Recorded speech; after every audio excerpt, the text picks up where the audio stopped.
यहाँ स्टॉक्स लेते हैं, स्टॉक ए है, स्टॉक बी है, स्टॉक सी है, स्टॉक डी है। प्राइस वही लेते हैं, प्राइस बिगनिंग प्राइस को मैं BP लिख देता हूँ। बिगनिंग प्राइस में लेता हूँ स्टॉक ए का 500, स्टॉक बी का बिगनिंग प्राइस 200 था, इसका बिगनिंग प्राइस 150 था, इसका बिगनिंग प्राइस 50 था। ये बिगनिंग प्राइस हो गया। बिगनिंग प्राइस होने के बाद इसकी क्वांटिटी ले लेते हैं।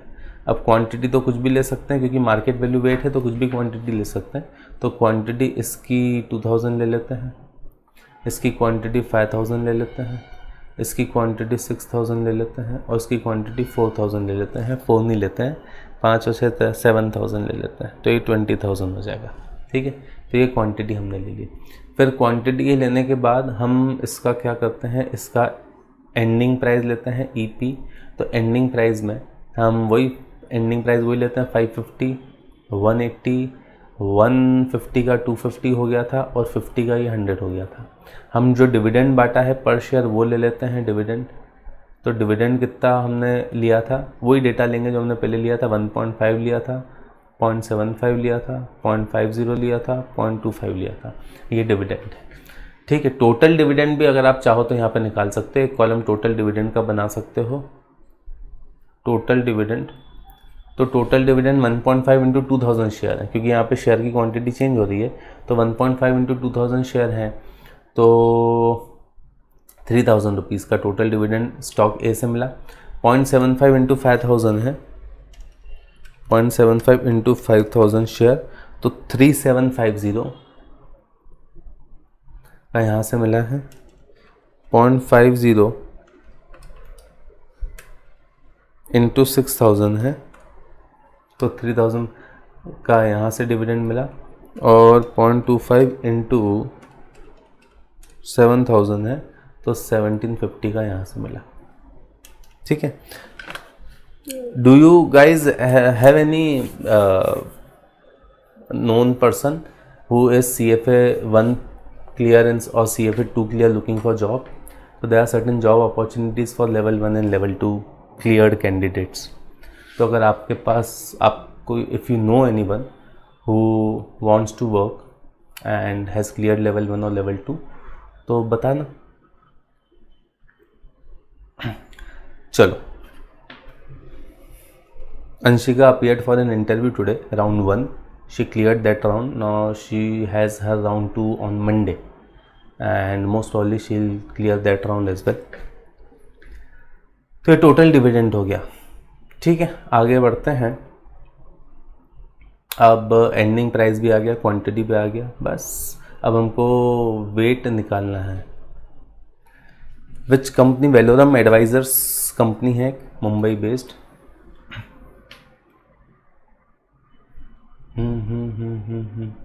अब हम बिगनिंग वेट वेट निकालने से पहले, क्योंकि ये मार्केट कैपिटलाइजेशन मेथड से कर रहा है। ठीक है, this is market capitalization method.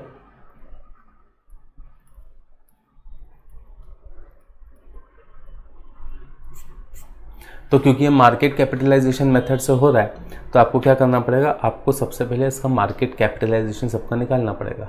तो एम कैप निकालेंगे हम सबका, एम कैप। और यू नो एम कैप कैसे निकलता है, प्राइस इनटू क्वांटिटी करके। बिगिनिंग प्राइस से एम कैप निकालेंगे। तो बिगिनिंग प्राइस से एम कैप अगर हम निकालेंगे तो बिगिनिंग प्राइस 500 है, क्वांटिटी कितनी है 2000, तो 500 को 2000 से मल्टीप्लाई करेंगे तो आ जाएगा 10 लाख, 1 मिलियन। तो ये आ जाएगा 1 मिलियन। फिर 5000 को 200 से करेंगे फिर भी वही आएगा 1 मिलियन। फिर 6000 को 150 से करेंगे तो आ जाएगा 900,000। और 50 को 7000 से करेंगे तो आ जाएगा 350,000। ये टोटल मार्केट कैप आ गया हर एक इंडिविजुअल सिक्योरिटी का। अगर मैं इसका टोटल लगाऊंगा तो इसका टोटल हो जाएगा 350,000 plus 900,000 plus 1 million plus 1 million, ठीक है। तो आ जाएगा 3250,000, 3250,000, 3250,000, 32,50,000 या 3.25 मिलियन, राइट। ये आ गया टोटल मार्केट कैप। अब मुझे निकालना है इस मार्केट कैप के हिसाब से वेट निकालना है, जिसको मैं नाम दूंगा बिगिनिंग वेट। अच्छा, बिगिनिंग वेट जब मैं निकालूंगा BW बिगिनिंग वेट, तो try to understand beginning weight क्यों बोल रहा हूँ, क्योंकि बिगिनिंग वैल्यू के हिसाब से मैंने मार्केट कैप निकाला, और बिगिनिंग वैल्यू के हिसाब से मैंने मार्केट कैप निकाला और उससे मैं वेट निकाल रहा हूँ। There could be 2 market cap, 2 market cap होंगे, एक मार्केट कैप एंडिंग प्राइस से भी निकलेगा, पर हम जब वेट निकालते हैं इंडेक्स कैलकुलेट करने के लिए तो बिगिनिंग वैल्यू का ही निकालते हैं वेट। तो 1 million divided by 3.25 million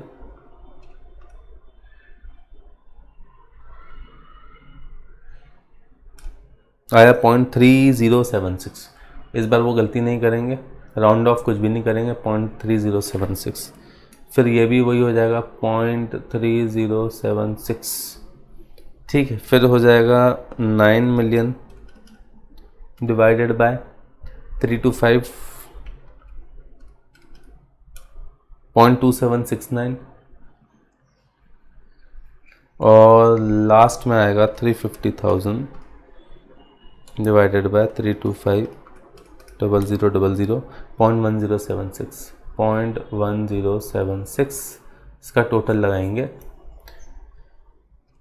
0.1076 plus 0.2769 plus 0.3076 plus 0.3076, तो यह 0.99970 एज गुड एज 1, हम यहाँ 1 ही लिख देंगे, ठीक है। राउंडिंग ऑफ के कारण थोड़ा बहुत 0.999 आ रहा है तो वो 1 ही है, ठीक है।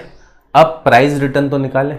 प्राइस रिटर्न तो वही होगा जो, क्योंकि हमने सेम प्राइस लिए, तो प्राइस रिटर्न पहली सिक्योरिटी से कितना होगा 10%, दूसरी सिक्योरिटी से प्राइस रिटर्न -10%, तीसरी सिक्योरिटी से प्राइस रिटर्न 66.67% और चौथी सिक्योरिटी से प्राइस रिटर्न 100%, ठीक है। This is how the price has of different security has fared, ठीक है। अब मुझे निकालना है एंडिंग वैल्यू इंडेक्स की। अच्छा, मैंने सॉरी एक तो गड़बड़ कर दी, ये मार्केट कैप है और इंडेक्स की बिगनिंग वैल्यू ये मार्केट कैप है, बट डिवाइज़र तो यहाँ पे सिलेक्ट नहीं किया, तो डिवाइज़र क्या ले लें, तो डिवाइज़र यहाँ पे ले लेते हैं 1000 ले लें, डिवाइडर 10,000 ले लें, नहीं 10,000 कम हो गया, 1000 डिवाइज़र ले लेते हैं। अगर 1000 डिवाइज़र लेते हो तो ये जो एम कैप है इसको 1000 से डिवाइड कर देंगे, इसको 1000 से डिवाइड करेंगे तो बिगिनिंग वैल्यू जो इंडेक्स की आ जाएगी वो 3250 आ जाएगी। तो इंडेक्स की जो बिगिनिंग वैल्यू होगी, मैं नीचे लिख देता हूँ, बिगिनिंग वैल्यू ऑफ इंडेक्स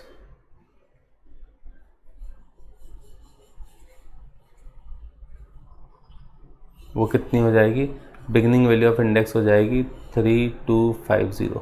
ये 32,50,000 को डिवाइड कर दिया किससे, 1000 से, जो हमारा डिवाइज़र है। अब वैसे ही एक दो चीज़ें और कैलकुलेट करनी है। एंडिंग प्राइस के हिसाब से ईपी, एंडिंग प्राइस के हिसाब से एम कैप निकालना है। तो एंडिंग प्राइस के हिसाब से एम कैप निकालेंगे तो 550, क्योंकि हमको एंडिंग वैल्यू भी इंडेक्स की निकालनी है, और फिर ये book beginning weight into PR करना है, इसका परसेंटेज देखना है और इंडेक्स की वैल्यू जो चेंज हुई वो देखना है, दोनों मैच करता है तो उसका मतलब हमारा कैलकुलेशन सही है, ठीक है। टोटल रिटर्न में फिर आप डिविडेंड को भी इंक्लूड कर सकते हो। टोटल रिटर्न में आपको होमवर्क में दे दूंगा, वो आप कर देना, मैं केवल यहाँ पे प्राइस रिटर्न आपको बता रहा हूँ करके। टोटल रिटर्न भी सेम आना चाहिए, कोई गलत सेम नहीं आया तो यू कैन आस्क मी। चलो, एंडिंग प्राइस के हिसाब से 550 एंडिंग प्राइस है, 2000 क्वांटिटी है, तो 550 इंटू 2000 करेंगे तो ये आ जाएगा 11 लाख, 1.1 मिलियन। फिर 180 इंटू 5000 करेंगे तो ये 9 लाख आएगा, 900,000। फिर 250 इंटू 6000 करेंगे तो आ जाएगा 1500,000, 1.5 मिलियन। आखिरी में 100, ये 7 मिलियन आ जाएगा,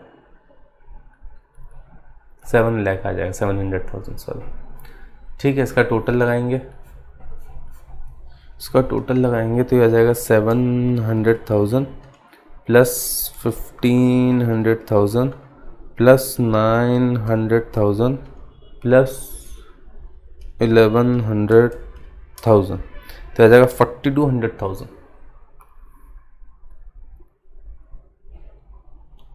इसको भी डिवाइड कर देंगे 1000 से, क्योंकि डिवाइजर हमारा 1000 है, तो जो एंडिंग वैल्यू है इंडेक्स की प्राइस रिटर्न के हिसाब से, एंडिंग वैल्यू